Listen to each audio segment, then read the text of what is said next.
Առհասարակ մարդու էմոցիան սառեցնելու միջոցը հարցեր տալն է։ Բարկացած մարդը ինչ անում, ուզում է վիրավորի, ուզում է վնասի, բայց երբ հարց ես տալիս, ինքը պիտի մտածի, որ պատասխանի։ Իսկ մտածելու համար պիտի այդ էմոցիան իջնի, պիտի սթափվի, ուրիշ տարբերակ չկա։ Ինքը սկսում է հանդարտվել։ Կոմենտ է գրում մարդը, վիրավորում են իրար։ Ասում եմ, հələ նայ, արդեն իմ ընտանիքին է վերում։ Ասում եմ, կարող ես հաջորդ նամակը 15 րոպեից պատասխանել։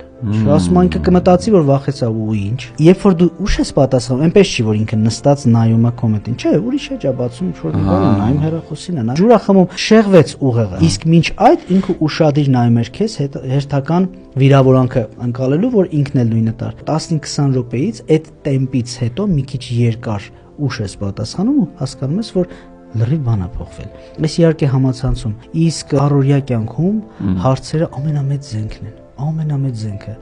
Ինչքան ուզում է մարդը բարկացած լինի։ Իր ասած ցանկացած վերջին խոսքի հետ կապված մի հատ հարց է կողմի։ Ամենակարևոր բանը, որ նախ կողմերից մեկը պիտի սթափ լինի։